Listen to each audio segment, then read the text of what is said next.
Vale, vamos a desentrañar esto, porque sé que hablar de modelos de financiación suena a papeleo aburrido acumulado en una oficina sin ventanas. Totalmente. Suena a burocracia pura. Exacto.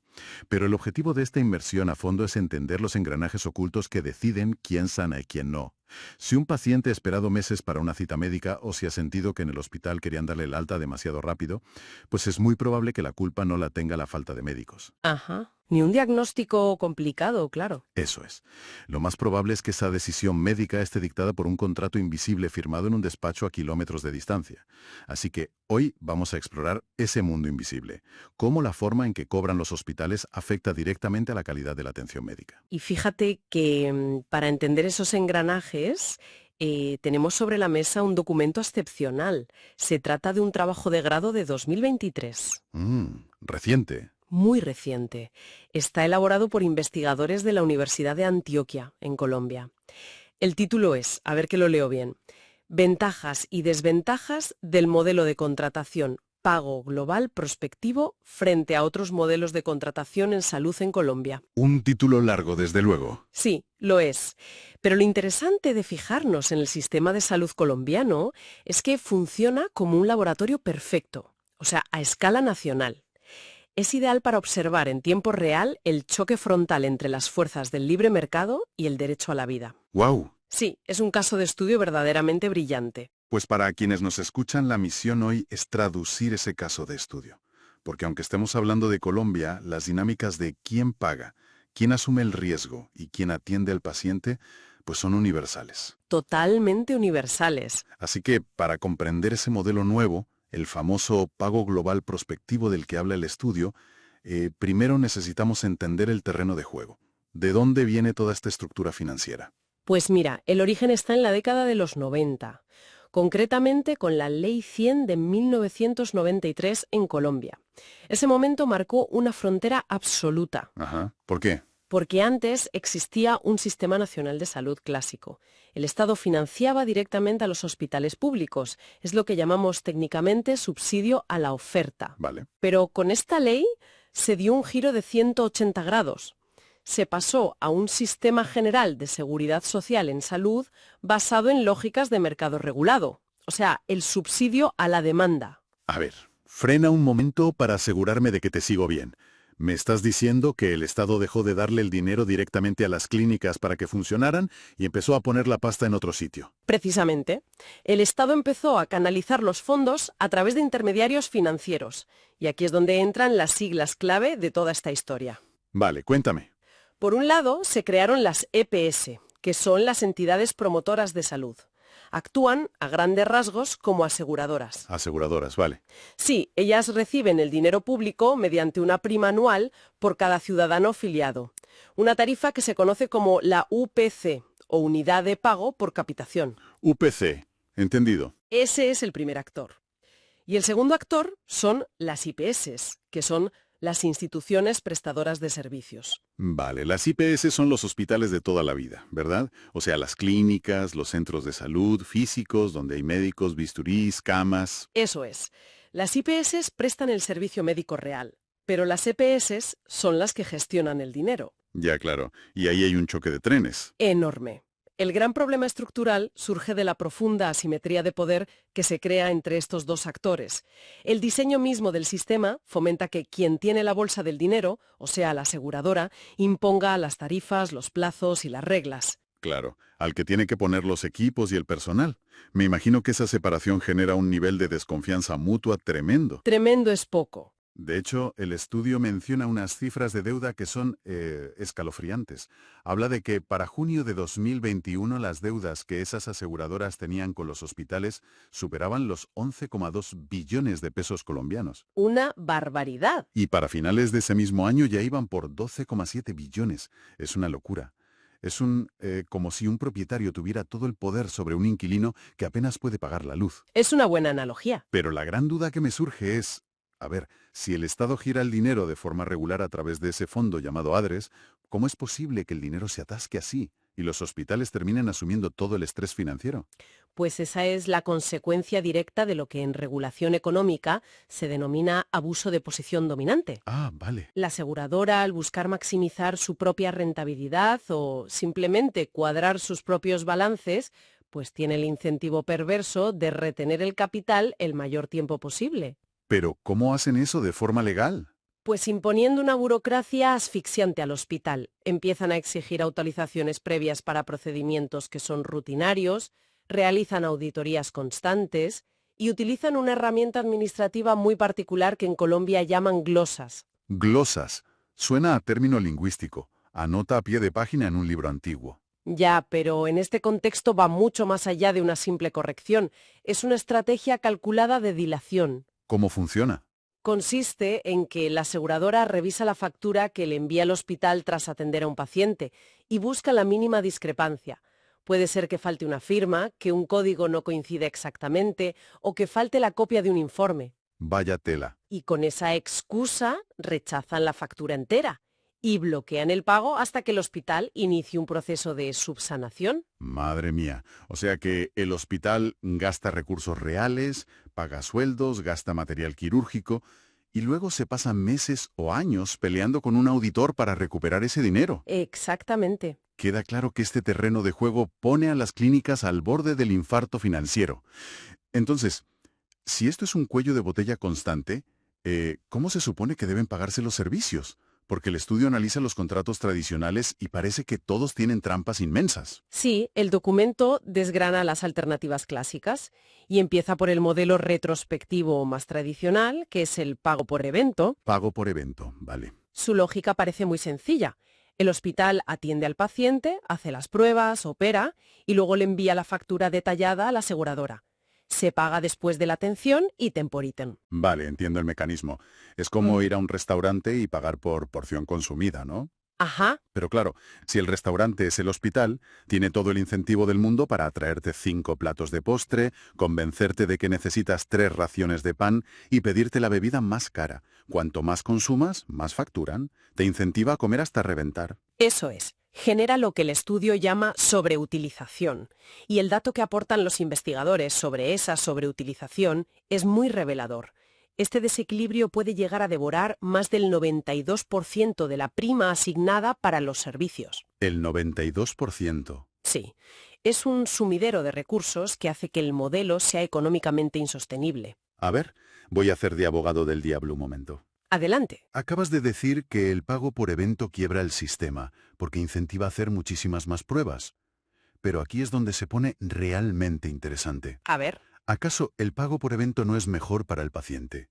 Quiero decir, garantiza que el médico le haga absolutamente todas las pruebas posibles. Si alguien llega con dolor de pecho, quiere un escáner, un electro, analíticas, todo. Beneficia al paciente aunque quiebre al sistema, ¿no? Pues lo fascinante aquí es que nuestra intuición médica nos engaña por completo. ¿Así? Sí, esa sobreutilización no equivale en absoluto a una mejor salud. De hecho, a menudo implica riesgos innecesarios. Es lo que en medicina se conoce como iatrogenia. ¿Iatrogenia? Exacto. Someter a un paciente a cirugías de dudosa necesidad, exponerlo a radiación excesiva por pruebas repetidas sin justificación o mantenerlo en el hospital más días de los necesarios, todo eso aumenta drásticamente el riesgo. Claro, el riesgo de coger algo peor allí. Exacto. Contraer una infección nosocomial, las que se cogen dentro del propio centro. Y además, si miramos la fotografía completa, cuando un hospital satura el sistema pidiendo pruebas innecesarias para facturar más, consume los escasos recursos disponibles. Y deja a otros tirados. Eso es. Termina colapsando el sistema entero y dejando sin fondos a futuros pacientes que sí puedan tener una emergencia real de vida o muerte. Ya, visto así, tiene todo el sentido. Si facturar por cada pequeña cosa rompe la olla del sistema, me imagino que el péndulo osciló hacia el lado totalmente contrario, ¿no? Pues sí. Ahí es donde entra el otro modelo clásico, la capitación. Ese es el otro extremo del espectro, el modelo prospectivo clásico. En la capitación, la aseguradora le transfiere al hospital una suma fija por adelantado. Por adelantado, ¿vale? Le dice, mira, aquí tienes este dinero para cubrir la atención básica de este grupo de 1000 pacientes durante un año. Y ya está. Independientemente de si esos 1000 pacientes van al médico una vez o 50 veces, el hospital no recibe ni un céntimo más. O sea que todo el riesgo financiero recae sobre los hombros del hospital. Absolutamente todo. Volviendo a la analogía de la comida. A ver. Esto es el buffet libre pagado por adelantado en la entrada. Como el restaurante ya tiene tu dinero, su incentivo pasa a ser esconder los ingredientes caros. Sacan mucha pasta, mucho arroz y racionan la carne buena. En términos de un hospital, su incentivo es ahorrar gastos a toda costa. El documento señala exactamente ese riesgo.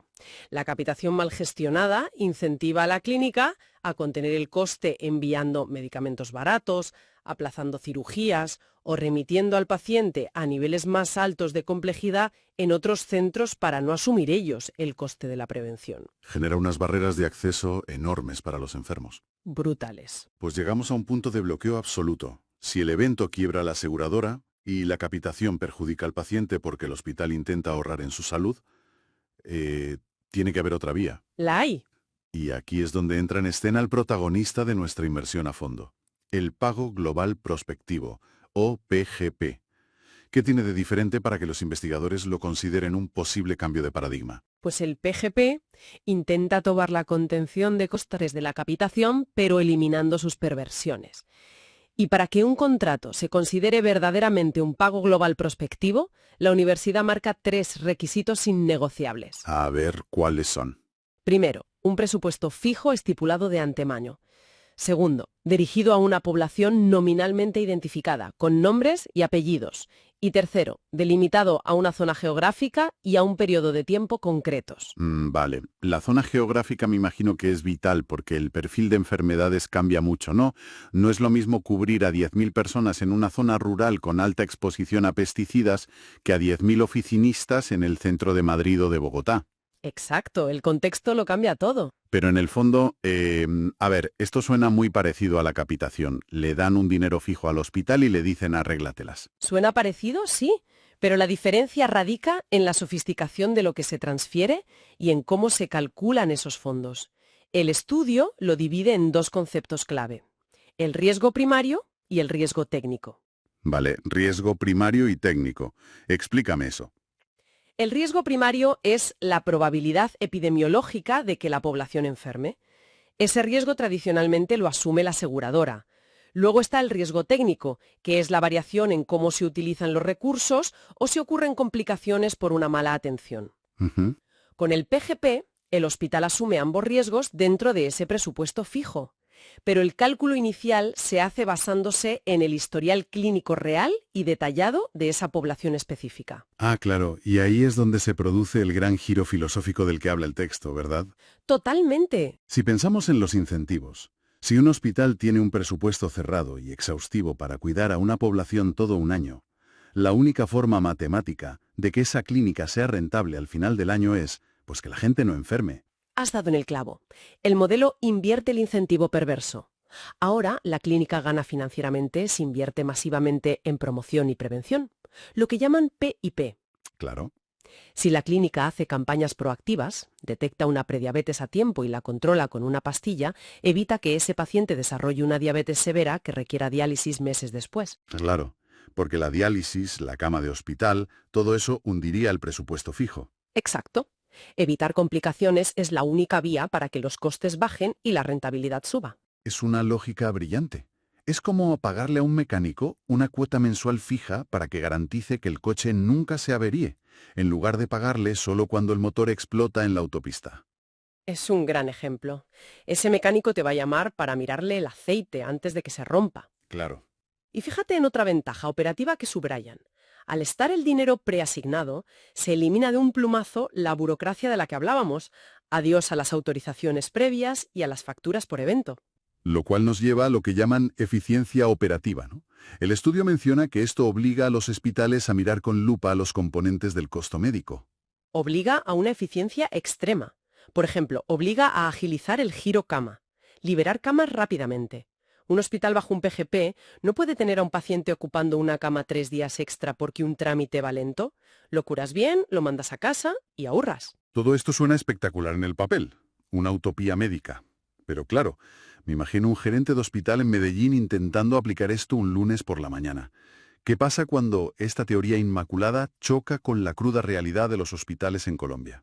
Pues para responder a eso, los investigadores utilizaron una metodología cualitativa, entrevistas a expertos en contratación en Medellín mediante la técnica de bola de nieve.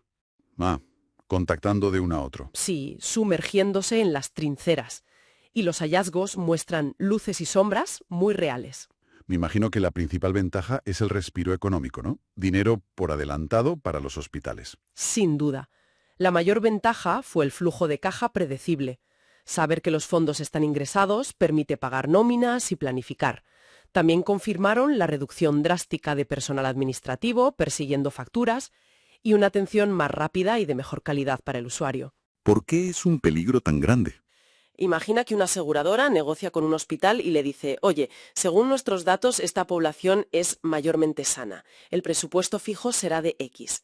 El hospital firma. Vale. Pero resulta que la aseguradora ocultó datos reales sobre la gravedad epidemiológica de esos pacientes. Uf. O sea, entonces, ¿qué significa todo esto en la práctica? Si un hospital no tiene un contable brillante o no pilla esa trampa, el PGP puede llevarlos a la ruina aunque sean excelentes médicos. Absolutamente. Si conectamos esto con el panorama general, si la aseguradora oculta que hay pacientes oncológicos graves, la IPS firma su propia sentencia de quiebra. Y la advertencia del estudio es severa. La inmensa mayoría de las IPS no tienen un sistema de costos propio actualizado. Contratar por PGP sin saber cuánto te cuesta realmente operar es volar a ciegas. Madre mía. O sea que el éxito del PYP no depende de la medicina, sino de la confianza, de la honestidad en los datos y de la contabilidad. Sin esto, es un desastre anunciado. Exacto. Pues es un arma de doble filo espectacular. Para resumir, el PYP puede transformar un sistema enfermo, centrado en facturar enfermedades, en uno proactivo centrado en mantener la salud. Ajá. Pero, claro, exige un nivel de transparencia y sofisticación financiera que muchos hospitales aún no poseen. Es fascinante. Para quienes nos escuchan, recordad que la próxima vez que os den largas para una cita o envíen rápidamente a alguien a casa, detrás de esa decisión médica hay un complejo engranaje de riesgos técnicos y flujos de caja. Siempre hay números detrás. Siempre. Y quiero dejar una reflexión final muy audaz. Una idea incómoda que el análisis no responde. Si el incentivo financiero de los hospitales se vuelca completamente hacia mantener a la población sana para ahorrar costes, ¿qué sucederá en el futuro con aquellos pacientes que sufran enfermedades crónicas extremadamente raras y costosas donde ninguna prevención sirve? Muy buena pregunta. Si curarlos rompe el presupuesto del PGP, ¿encontrará el sistema una forma de considerar los pacientes no rentables? Una pregunta para darle vueltas. Hasta la próxima inmersión a fondo.